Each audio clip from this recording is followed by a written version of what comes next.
So good evening again, everyone, and welcome. I hope you enjoyed the first half as much as I did, and certainly the wonderful performances by our ensemble. I look forward to hearing a little bit more from them in a short while, but also real applause again for Zeddy and his remarkable portrayal. He looks like him too.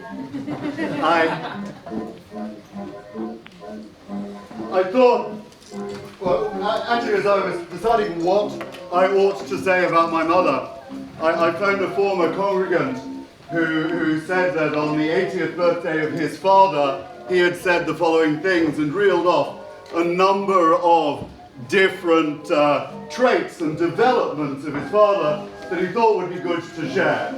So I shall now tell you a little bit about Mr. Joe Goldspink and why he has made such a big impression on Yosela. There are a number of traits that are highlighted by Chief Rabbi Sachs, late Chief Rabbi Sachs, who's the yahrzeit we celebrated just last week, who's one of my great teachers, as well indeed as Rabbi Abraham Levy, whose picture we see just to my left. Number of traits on the ideal parent and what it is that they should offer. One of these is unconditional love. Please don't choke over your meal, Mother. I haven't even started elaborating on it yet. Unconditional... Do you need to spit it out? Unconditional love. A good parent loves all of their children equally, without comparison or quantification. And I must say, for the first 4 years, 2 weeks and 1 day of my life, my mother loved me absolutely equally, without any comparison or quantification, and then decided she would mount the most amazing challenge. In the relationship that my mother and Bernard shared, I think one of the things that has particularly impressed me, having gained what we have come to call a bonus father a little later in my life, one of the things that has really impressed me is how they together do try their very, very best to love all of their children and grandchildren, indeed grand-dogs, very equally. And so Claudia, Gabby, Juliana, extended Mocatta family have become very much a part of my family. And that is real parenting. A good parent is a role model for ethical ideals. Parents should teach their children high ethical ideals, not just through words, but by living them visibly. Children are inspired when they see their parents living a life that refines them as human beings. Now, I must say, just a couple of weeks ago, I was in the car with my mother, and she said to me, "Jeremy, you would tell me if Zeddy was coming, wouldn't you?" I said, "Of course I would." And he's not. "You wouldn't lie to me, would you?" "No, Mother, of course I wouldn't. I'm talking to you as my rabbi now. That is the worst thing. That is the worst thing. I'm talking to you as my rabbi now."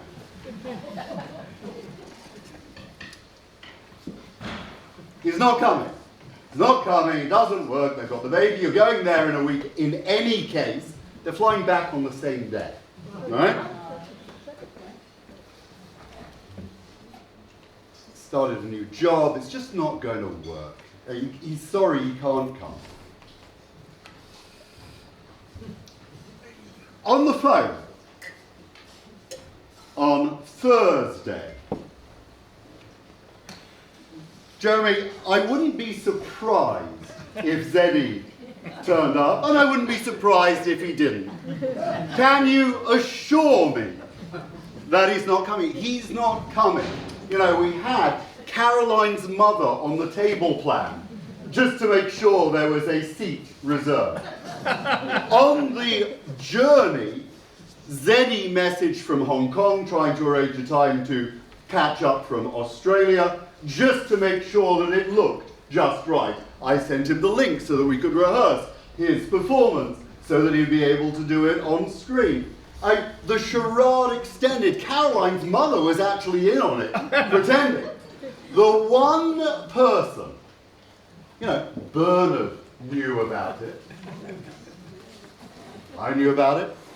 Raffi and Caroline knew about it. Shira knew about it. Zeddy and Adina knew about it.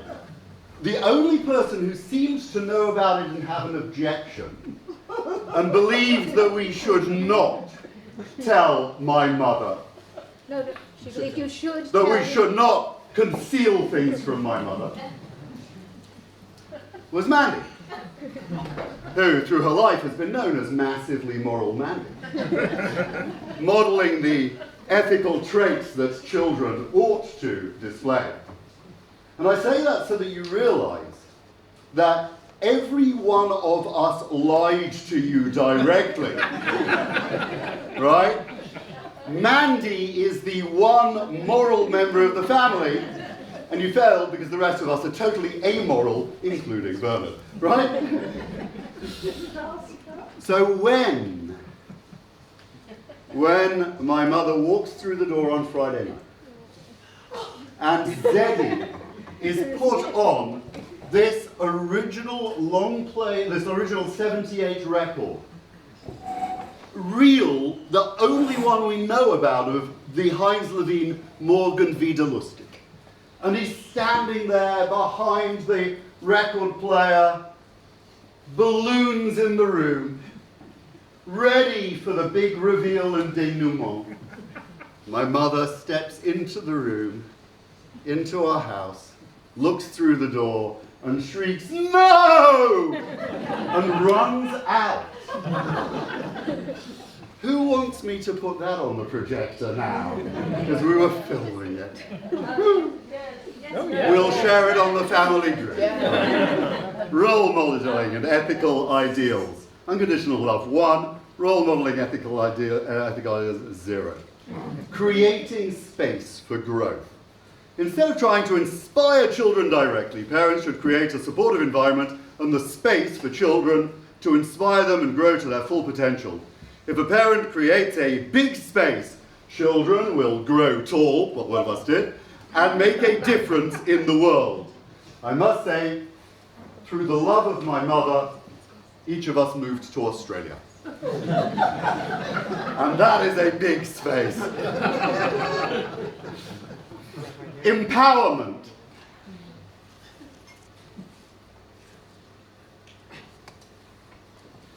It's such a big space that every year while we were there, my mother and Bernard would schlep out to New Zealand and Australia. It's such a big space that she would make sure that she interacted with us and the grandchildren and developed relationships with them a little bit more later.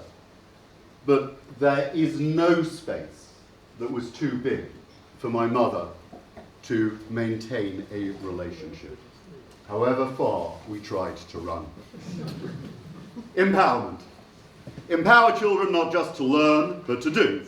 Not just to follow, but to lead. This means giving them responsibility. And finally, as Bernard and Mummy are heading off to Australia for Libby's first birthday in Melbourne next week, I've been told, please will you remove the post from the box and come in once a week and water the orchids. I have responsibility. Our parents gave us the very best in terms of education and opportunity and independence. And times weren't easy for effectively refugee families who had come in the war period, ahead of the war, growing up post-war, to raise a family and to give them everything that Mummy and my father gave us. And we are incredibly grateful to you, and probably had absolutely no idea at the time how much it meant to you that we be educated, how much you gave us in order to facilitate that education, and how much both of us have disappointed you since. You modelled community service. Zeddy and I have been involved in it. You're involved in Jewish Women's Aid, supported charities. This room, Rabbi Levy was part of the Jewish leadership program you took in the early 80s. Much of my journey to becoming a rabbi, to becoming a Jewish leader, began in this room.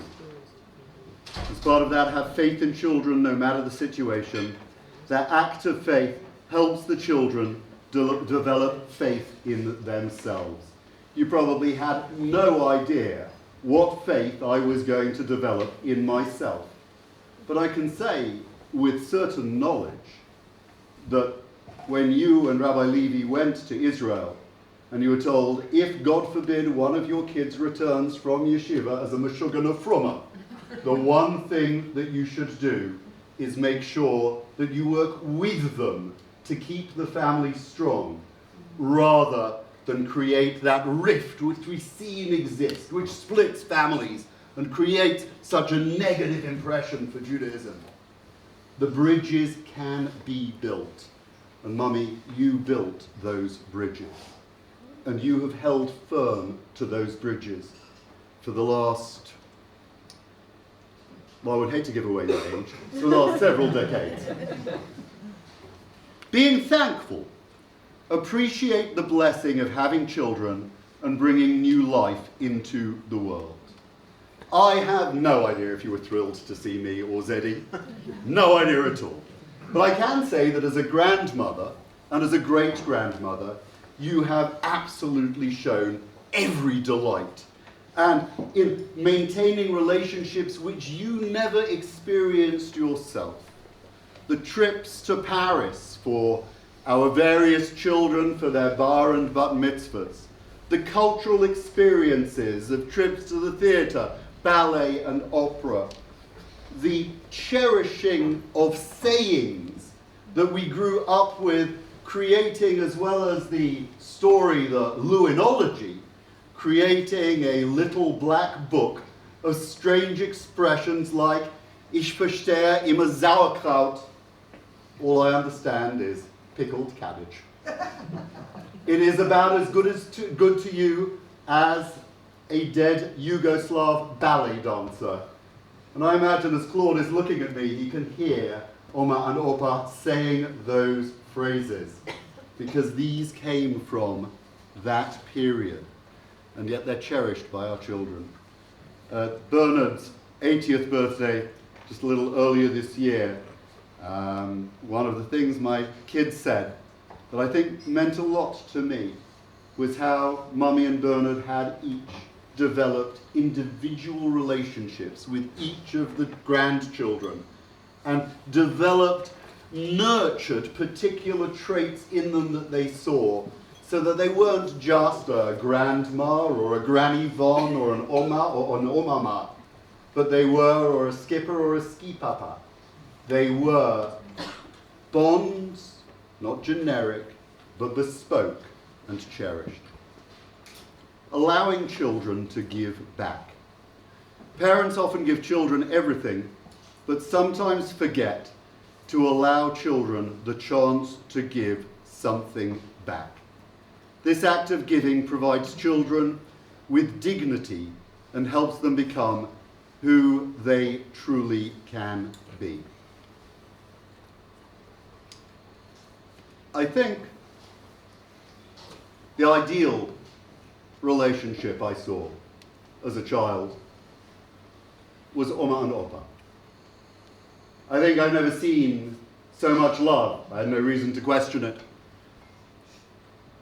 I heard loving disagreements, the ability to chip away at each other in bonhomie, the ability to appreciate the successes but also the foibles of each other, the great humour.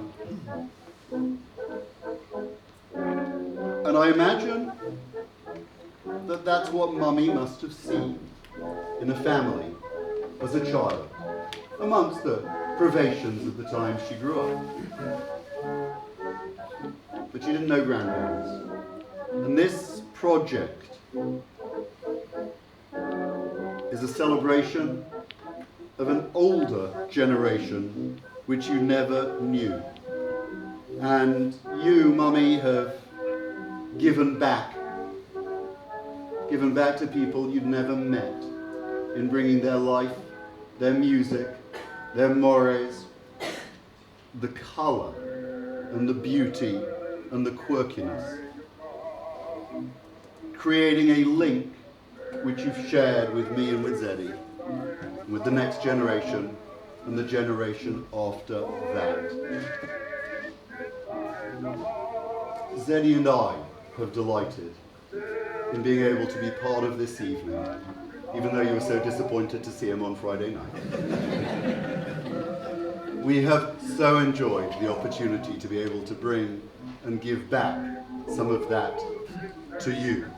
And I know you'll speak a little bit about Zeddy's role in a couple of moments. Our part is a fulfillment of family. So I'm delighted to be a part of this family because of its people and because of the people around it. And that's you. It's a pleasure to be able to celebrate my mother's, Bernard's 80th birthdays with people who matter to them, remembering a past that can now matter to all of us. And with that thought, I'd like to propose a toast to Yvonne and Bernard. 80 years young, health, happiness, great parenting, and the love of family. Yvonne and Bernard.